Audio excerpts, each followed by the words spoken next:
हम fourth chapter को discuss करने वाले हैं। ऑलरेडी इसके पहला जो चैप्टर्स है ऑलरेडी डिस्कस हुआ है, आप जाके चेक कर लीजिए वीडियोस अगर आपने नहीं देखा तो। ये है आपका चैप्टर नंबर 4 जो कि है एयर। ये बहुत इंपॉर्टेंट चैप्टर है, यहाँ से क्वेश्चंस आते हैं बहुत सारे। तो पहले देखिए हमारा एटमॉस्फेयर क्या होता है। Our earth is surrounded by a huge blanket of air which is called atmosphere. ये हमारा अर्थ है, इसको ऐसे सराउंड करके हमारा एटमॉस्फेयर है, ब्लैंकेट की तरह कवर करके। Okay, different forms of gases, ये सब कुछ एटमॉस्फेयर का पार्ट है, तो इसे ही हम बोलते हैं एटमॉस्फेयर। नेक्स्ट देखिए, all living beings on this earth depend on the atmosphere for their survival. Of course हम लोग क्या करते हैं, एटमॉस्फेयर के ऊपर ही निर्भर है, क्योंकि जो भी ऑक्सीजन हम लेते हैं, इंटेक कर रहे हैं, वो कहाँ से आता है, एटमॉस्फेयर से ही आता है। So it provides our air we breathe and protects us from the harmful effect of the sun ray. Sun से जो रे आता है, जो यूवी रेडिएशन आता है, उससे ये एटमॉस्फेयर हमें प्रोटेक्ट करता है। So without this blanket of protection we would be baked alive by the heat of the sun during day and get frozen during the night. Atmosphere heat को absorb करता है, तो इसी वजह से हमारा अर्थ में एक बैलेंस बना हुआ है। बहुत ज़्यादा ठंड भी नहीं है, बहुत ज़्यादा गर्मी भी नहीं है। So it is this mass of air that has made the temperature on the earth livable. Okay, so atmosphere ही है जिसके वजह से हम लोग अर्थ पे अच्छे से रह पा रहे हैं। यहाँ पे कुछ फैक्ट है जो हमें याद रखना है। क्या है कि कार्बन डाइऑक्साइड जो है release in atmosphere creates a green house effect bye trapping the heat radiated from the earth. It is therefore called green house gas. Green house gas क्या है, कार्बन डाइऑक्साइड एक ग्रीन हाउस गैस है। क्यों? क्योंकि ये heat को trap करता है, इसके वजह से बहुत ज़्यादा गर्म है ये। सो इसको हम ग्रीन हाउस गैस कहते हैं। Without it, the earth would have been too cool to live in. So, however, when its level in the atmosphere increases due to the factory smoke or car fumes, the heat retained increases the temperature of the earth. So, this is called global warming. Global warming basically होता क्या है, जब बहुत ही ज़्यादा amount पर carbon dioxide हमारे atmosphere पे mix हो जाता है, तो जो एटमॉस्फेयर का जो हीट लेवल है वो बहुत ज़्यादा इंक्रीज़ हो जाता है। इसे ही हम लोग ग्लोबल वार्मिंग कहते हैं। सो ये बेसिकली टेम्परेचर को राइज कर देता है, तो इसके वजह से जो स्नो है वो मेल्ट हो जाता है। सो स्नो मेल्ट के वजह से क्या होता है, सी लेवल जो है हमारा राइज होता है और फ्लडिंग कंडीशन कोस्टल एरिया पे क्रिएट हो जाता है। सो ये एक बहुत ही बड़ा ड्रास्टिक चेंज है क्लाइमेट का। ओके, नेक्स्ट देखिए, ये बहुत इंपॉर्टेंट है, कॉम्पोजिशन ऑफ एटमॉस्फेयर। यहाँ से क्वेश्चन आता है कि कितना परसेंटेज क्या क्या है। ये देखिए, ये बेसिकली एक पाई डायग्राम है जहाँ पे हमारा oxygen, nitrogen and different gases कितना परसेंटेज में है ये दिखाया हुआ है।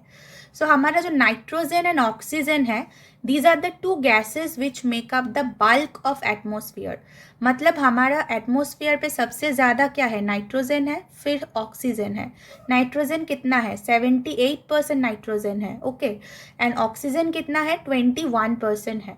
इसके अलावा क्या क्या गैसेस है, इसके अलावा है आर्गॉन जो कि 0.9% है, फिर आता है कार्बन डाइऑक्साइड जो कि 0.03% है, देन अदर जो भी गैसेस है वो टोटल है 0.04%। इसका मतलब एटमॉस्फेयर में सबसे हाईएस्ट अमाउंट क्या है, नाइट्रोजन है, सेकेंड में आता है हमारा oxygen, third argon, fourth carbon dioxide और उसके बाद बाकी सब रहता है। हीलियम, ओजोन, आर्गोन ये सब जो है और हाइड्रोजन है वो लेसर क्वांटिटीज़ में मिलता है। So helium, ozone, argon, hydrogen सब कुछ ये अदर्स में आता है। So apart from this gases tiny dust particles are also present in the air. ये गैसेस के अलावा भी छोटे छोटे डस्ट पार्टिकल भी हम लोग एटमॉस्फेयर या एयर पे देख पाते हैं। So nitrogen is the most plentiful gas in the air. When we inhale, we take some amount of nitrogen into our lungs and exhale it. But plants need nitrogen for their survival.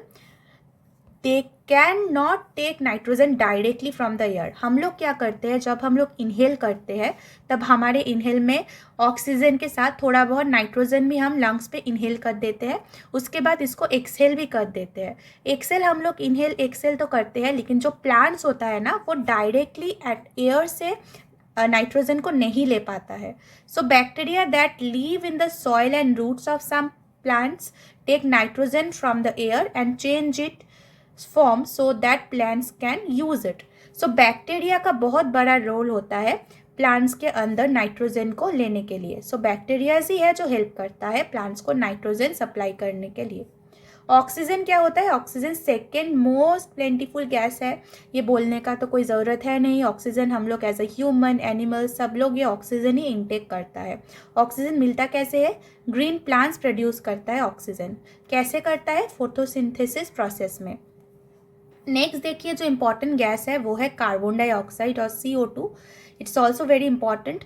क्यों? क्योंकि green plants use करता है carbon dioxide to make their food and release oxygen. हम लोग जो carbon dioxide exhale कर रहे हैं वो क्या है? प्लांट्स वो इनहेल करते हैं और प्लांट कार्बन डाइऑक्साइड के मदद से उनका जो फूड है प्रिपेयर करते हैं एंड ऑक्सीजन को रिलीज करते हैं. ये ऑक्सीजन ह्यूमन और एनिमल्स क्या करते हैं? खुद लेते हैं. सो ये भी बहुत इंपॉर्टेंट है.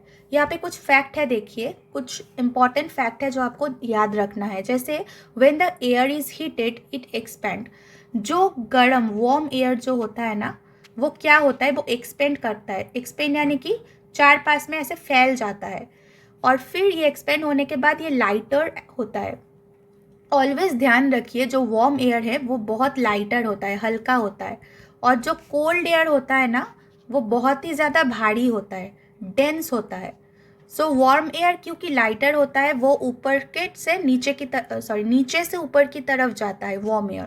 और कोल्ड एयर क्योंकि बहुत डेंस होता है तो बहुत भारी होता है तो ऊपर की तरफ रह नहीं पाता, ऊपर से वो नीचे की तरफ आता है. ओके. कोल्ड एयर देखिए denser and heavy, so that is why it tends to sink down, नीचे की तरफ आता है cold air. Okay. When hot air rises cold air from surrounding area rushes there to fill in the gap. That is how air circulation take place. एक circulation form में रहता है. कैसे? देखिए जो वार्म एयर है वो हमने देखा हल्का होता है, हल्का होता है तो ऊपर की तरफ जाता है और ये है वार्म एयर. ओके. अब कोल्ड एयर क्या करता है? कोल्ड एयर क्योंकि भारी होता है तो कोल्ड एयर ऐसे नीचे की तरफ आता है. ऐसे नीचे की तरफ जब आता है कोल्ड एयर नीचे आके फिर से गर्म हो जाता है और एज अ वार्म एयर ऐसे ऊपर की तरफ जाता है. तो ये क्या है? एक साइक्लिक फॉर्मेशन है. इसे ही हम कहते हैं एयर सर्कुलेशन.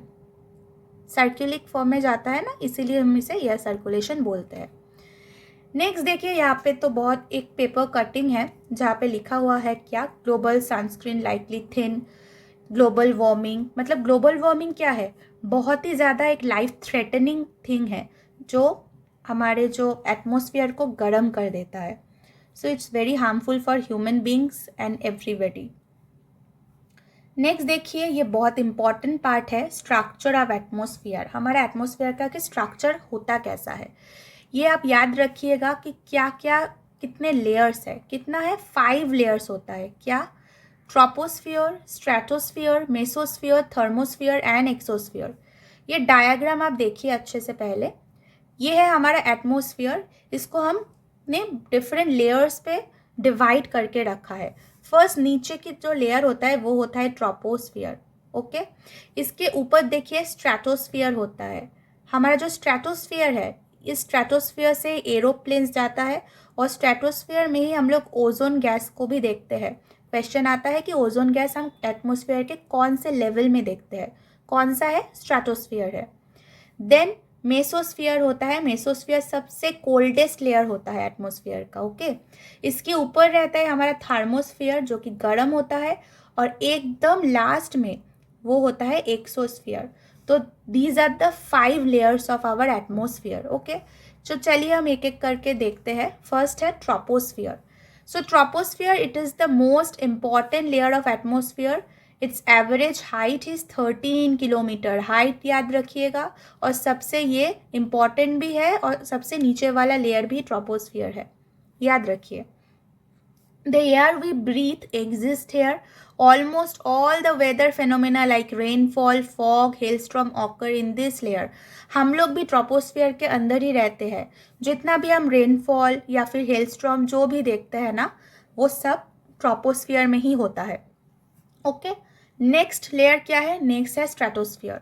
सो स्ट्रेटोस्फियर कहाँ पे रहता है? ये ट्रोपोस्फियर के ठीक ऊपर ही है, जैसे हमने देखा है डायग्राम पे.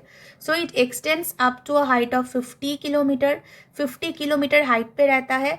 और यहाँ पे हम लोग क्या, कोई भी क्लाउड नहीं रहता. This layer is almost free from clouds and associated weather phenomena. यहाँ पे कोई भी रेनफॉल कुछ भी नहीं होता, बिल्कुल क्लियर स्काई रहता है. इसी वजह से most ideal for flying aeroplanes. Aeroplanes भी स्ट्रेटोस्फियर से ही जाता है. And other important feature of stratosphere is that it contains a layer of ozone gas.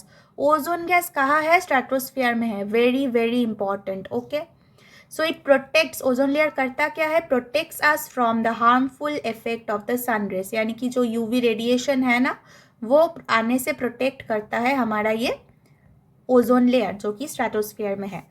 Next है mesosphere. So mesosphere is the third layer of atmosphere. It lies above the stratosphere. Extend up to a height of 80 kilometre. Okay, कितना, 80 kilometre. Meteoroids burn up in this layer on entering the space. Meteors जब आता है ना, space से छोटा छोटा जब meteors आके गिरता है, तो इस मेसोस्फियर में जब वो आता है, इतना कोल्ड होता है ये लेयर कि ये बर्न हो जाता है, टूट जाता है और हमारे नीचे तक, ट्रोपोस्फियर या स्ट्रेटोस्फियर तक आ नहीं पाता. तो मेसोस्फियर एक बहुत ही इंपॉर्टेंट काम करता है. नेक्स्ट क्या है, नेक्स्ट है हमारा thermosphere. So in thermosphere temperature rises very rapidly. नाम से आपको समझ में आ रहा होगा, थर्मो मतलब टेम्परेचर, तो टेम्परेचर बहुत ज़्यादा है. So ionosphere is a part of this layer. Thermosphere का ही पार्ट है क्या, आयोनोस्फियर. ठीक है, ionosphere is a part of thermosphere. It extends between 80 to 400 kilometre. कितना, 80 से 400 किलोमीटर तक इसका एक्सटेंशन होता है. यहाँ से हम लोग रेडियो ट्रांसमिशन पे हेल्प करता है. Like radio waves transmitted from the earth are reflected back to the earth by this layer. यहाँ से ही रिफ्लेक्ट करता है. Okay, next exosphere. अब एक्सोस्फियर क्या है, exosphere is the upper most layer of the atmosphere. सबसे ऊपर का पार्ट है. It is also known, this layer has very thin air. Light gases like helium and hydrogen float into the space from here. अब आपको अगर question में आए कि एक्सोस्फियर में हम कौन से गैसेस देखते हैं, वो क्या होगा, एक होगा आपका हीलियम एंड एक होगा आपका हाइड्रोजन.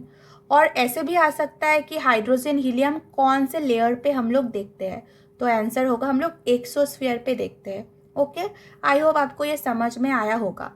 तो इसका जो सेकेंड पार्ट है यानी कि वेदर एंड क्लाइमेट, वो नेक्स्ट वीडियो में मैं डिस्कस करूँगी ताकि आपको अच्छे से समझ में आ जाए. आज के लिए इतना ही हम लोग करेंगे.